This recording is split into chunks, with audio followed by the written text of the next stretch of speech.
Tay, sasabihin ako sa'yo. Tay, kahit ako si Ayag, kasama magandang babae. Tay, tulungan mo naman ako. Gusto ko kasi mapaibig siya. Tay, di ba nung nakakaraan, narinig ko, may bumili sa'yo ng gayuma. Naku anak, tigil-tigilan mo sa ganyan. Ang bata pa sa ganyang gayuma. Ang atupagin mo, mag-aral ka ng mabuti para mapagtapos ka.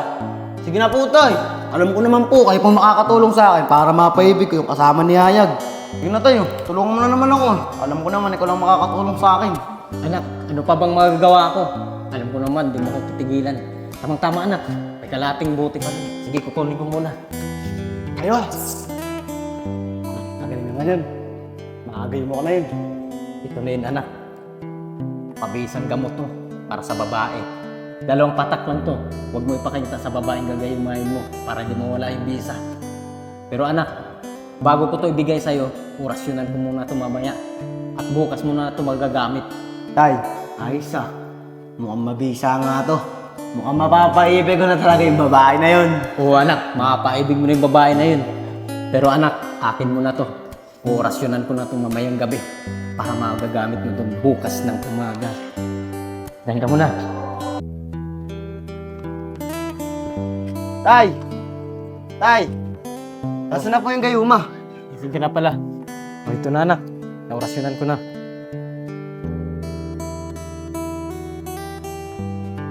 Tay, mabisa ba talaga to? Sigurado ka ba? Natatalab to sa babaeng gusto ko. Anak, sigurado yan. Pero yung bilin ko sa'yo, 2 patak lang gagamitin mo yan. At saka huwag mo ipakita sa babaeng gagayumahin mo. Dahil pag nakita niya yan, mawawala yung bisa. Salamat po rito, Tay ah. Hindi ko po kakalimutan yung mga sinabi niyo sa akin. Paano, Tay? Bawal na po ako. Hanap po ako ng tiyempo para masubukan po sa kanya kung kayo man ang ginawa niyo. Ano, Tay? Ito na po ako. Basta po nga, yung tinuro ko sa'yo, huwag mong kalimutan. Sige po, Tay! Tara mahal, papakilala ka sa tatay ko. Sigurado, pag nakita ka niya, matutuwa yun. Sige, mahal, para makilala ko na rin tatay mo. Tay! Tay! Mano po?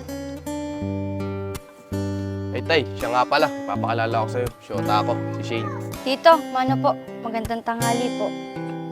Ikaw pala si Shane, yung sinasabi lagi sa akin ng anak ko. Sige, pasok muna kayo sa loob. Shane, pagpasensyaan mo muna ang bahay namin ha. Medyo may kaliitan yan. Sige po tay, papasok muna po kami ni Shane. Diyan na muna po kayo. Mal, tari ka muna. Pumuna tayo. Mal, pagpasensya mo na tong bahay namin na. Medyo may kaliitan. Mahal, wala namang problema sa akin yun. Di naman ako tumitingin sa estado ng buhay. Ang mahalaga, nagmamahalan tayo. Mal, maraming salamat talaga sa iyo ha. Kahit gantong estado ng buhay namin, mahal mo pa rin ako. Paano mahal? Bibili mo na ang merienda natin. Hindi na mahal, wag na. Busog pa naman ako eh. Ang mahalaga, nakilala ko ang tatay mo at nakilala niya ako. Sige mahal, tara na. Ihahatid na kita.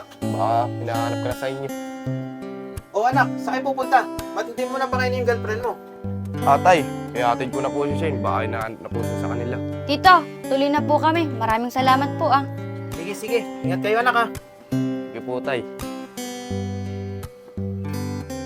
Parang Iber, grabe talaga si paring Apong kapon, no? Balak pang sulutin yung jowa ni Ayag. Kaya nga eh. Kaya mo na yun pre. Alam mo naman si paring Apong mapagbiro talaga. Sa bagay, Iber, gano'n naman si paring Apong, mapagbiro. Oh, ay pero Oscar! Diyan lang pala kayo. Kanina ko pa hinahanap eh. Napansin niyo ba si Ayag? Paring Apong, di pa namin siya nakikita. Pero, hindi na pa kami dito eh. Pero baka samahin siya, tanya. Ay pero, tama nga yung sinabi mo. Ayun nga yung dalawa, magkasamaan. Uy mga tol, nandiyan pala kayo. Pwede ba kang makatambay kahit saglit lang? Oo naman tol, walang problema kung tatambay kayo. Sige pare, maraming salamat ha. Mal, teka lang, may nakalimutan ako sa bahay. Mga pre, kayo muna bahala sa shota ko. Shane, diyan ka muna. Kunin ko lang. Shane, dito ka pala. Baka masagasaan ka dyan ng sasakyan.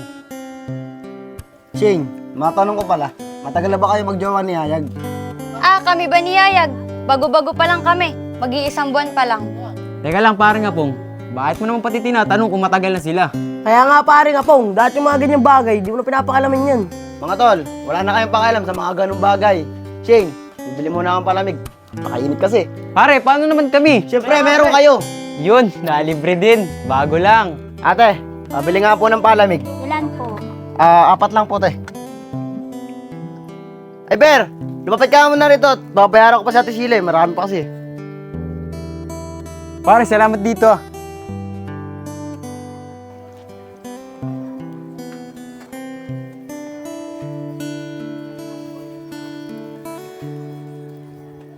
Pre, minsan na tayo malibre na bangko, no? Eh, siya po, Shane, libre na, ito para 5 piso sa'yo. pa. Kaya nga, pre. Apong, maraming salamat dito ah. Ang bait nyo pala. Kala ko mga pasaway kayo. Mal, okay na. Tara na. Paano mga pre? Diyan na kayo. Dito na kami. Mal, ang bait pala talaga ni Apong, no? Tignan mo, nilibre kami ng palamig. Sabi ko sa'yo, Mal, mababait yung mga yun. Mapagbiro lang talaga. Uy, Mal, mamaya sasama kita sa court, ha. Ang ganda ng laban. Championship. Uy, Mal. Uy, Mal. Oh, Mal, ano ba yung sinasabi mo? Hindi ko maintindihan. Kanina pa ako dito nagsasalita. Di mo man lang ako naririnig. Sabi ko sa'yo, sasama kita sa court. Mal, parang wala akong sa mood manood ngayon eh. Gusto ko na lang munang umuwi. Oh, dyan ka na muna. Ay, pero Oscar, mamaya, punta tayo sa court. Maganda kasi laban yung finals. Oo naman pre, di tayo mawawala dun. Ang gandang laban nun. Kaya nga, pare, dikdikan yun. Bala mo, pustahan pa yun. Makapusta pa tayo. Oscar pre, Apong, Shane, Shane, saan ka galing? At saka, ba't nag-iisa ka? Nasa si Yayag. Apong, pwede ba ako dito saglit lang? Naaasar kasi ako kay Yayag eh. Oo naman, Shane. Basta ikaw, walang problema. Shane, teka lang. Anong ibig mo sabihin? Na naasar ka kay Yayag, bakit? Nag-away ba kayo? Kaya nga, Shane, nag-away ba kayo? Ah, basta hindi ko alam. Bakit ako naiis kay Yayag? Teka, pwede niyo ba kaming iwanan ni Apong? Mag-uusap lang kami saglit. Oo naman, Shane. Walang problema dun. Basta parang Apong, sinabihan na kita. Pag nalaman ni Yayag yan, labas kami dyan. Hindi ako nagkulang sa'yo magpapaalala. Kaya nga, pre. Basta, sinabihan ka namin, ha. Teka, Shane, ano ba yung pag-uusapan natin? Apong, pwede ba ako magtanong sa'yo? May girlfriend ka na ba? Teka, Shane, ba't mo naman natanong? Wala naman, Apong. Di naman siguro masama magtanong kung may girlfriend ka na o wala. Pero Shane, sa ngayon, wala pa akong jowa. Pero may nagugustuhan ako eh. Hindi ko lang maamin sa kanya. Apong, dapat aminin mo na sa kanya yan. Para naman di ako naghahabol sa'yo. Alam niyo, Shane, anong ibig sabihin mo na naghahabol ka sa akin? Oo, Apong. May gusto kasi ako sa'yo eh. Sige na nga, sama ka sa akin, manood tayo sa court. Pre, nakakapagtaka si Shane. Ba't kaya pinalis tayo nun? Importante siguro pag-uusapan nun. Hindi ko alam din dun, pre. Babaeng na yun. Nakapagtaka din, di pa naman sila lubusang magkaalala. Bakit si Apong gusto niya makausap? Kaya nga, pre. Di ko rin alam. Pre, basta pagka nalaman ni Yayag yun, labas tayo dun. Kaya nga, pre. Kaya mo na lang silang dalawa. Uy, mga pre. Di ba maganda ng laro sa court? Championship pa laban na. Tara, nood tayo. Tol, pupunta tayo ng court. Teka lang, may sasabihin kami sa'yo ni Oscar. Nakita namin si Shane tsaka si Apong magkausap. Pinalis pa nga kami ni Shane eh. Di ba, Oscar? Oo nga, pre. Di ko nga alam ba't kami pinalis, eh. Ano? Oscar Iber, totoo ba yung sinasabi nyo? Kanina niyayaya ako siya pumunta ng court. Wala siya sa mood. Oo, pre. Totoo yung sinasabi namin. Kung gusto mo, sumama ka sa amin para maniwala ka. Sige, tara, tara. Pre! Ay, sila! O Shane, saan mo pupunta? Tara na, Apong.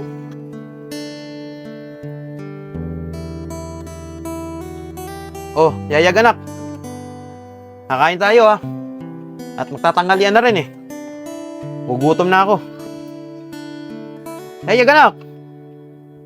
Oh, Yayag, anong nangyayari sa'yo? Tay, yung syota ko po kasing si Shane. Tataan na po ako sa kanya. Lagi po siyang tulala at laging balsa. At saka po ang lagi niya kasamahan, si Apong. Ah, ganun ba anak? Di ba yung Apong na yan? Yan yung anak ni Allen. Opo, Tay. Tama po kayo. Siya po yung anak ni Mang Allen. Sige anak, huwag kang mag-alala. Tutulungan kita. Lintik na Allen na yan. Hindi pa pala tumitigil sa paggagawa niya ng gayuma. Pati yung anak niya, dinadamay pa niya. Ha, Tay? Ano pong ibig sabihin niyo? Ano pong sinasabi niyong hindi pa tumitigil sa paggagawa ng gayuma? Si Mang Allen. Oo anak, tama yung narinig mo. Yang si Allen, gumagawa ng gayuma yan. At ang kutob ko, ginamitan niya ng gayuma yung girlfriend mo para mapaibig ng anak niya. Ah, ganun po ba, Tay? Kaya pala nag-iba pakitungo sa akin ni Shane. Eh, Tay, paano niyo lang po nalaman na gumagawa si Mang Allen ng gayuma? Anak, ang totoo niyan, yang si Allen, magkakabarkada kami nung araw niyan. At saka may nagustuhan niyan sa mga kaibigan namin babae. Pero anak, nagawan ko agad ng paraan yon dahil sa tulong ng lolo mo. Alam ko ang pangontra sa gayuma niya. Talaga tay, sana naman po, patulungan niyo ako. Dahil mahal na mahal ko po yung syota ko si Shane. Sige anak, huwag kang mag-alala, tutulungan kita. Kung yung ibang tao nga natutulungan ko ikaw pang anak ko. Sige, paggagawa kita ng pangontra sa gayuma ni Allen. Pero anak, medyo matagal to hintay mo ako dyan. Sige po tay, maraming salamat po. Yun, gagawa ko ng pangontra ng tatay. Nagayo mo ng mga Allen. O yayag anak, nagawa ko na yung pangontra laban sa gayuma ni Allen. Matatauhan na yung girlfriend mo. Anak, asin lang to, pero may halong orasyon to. At isaboy mo to sa likod niya. Sige po tay, maraming salamat po talaga. Sige anak, basta huwag mong kalilimutan, pag talikod ng girlfriend mo, isaboy mo na agad sa likod niya yan. Sigurado ko, tanggal ang epekto ng gayuma ni Allen. Sige po tay, alis na po ako. Susubukan ko po to sa kanya. Sige po tay, dyan na po kayo. Sige anak, mag-iingat ka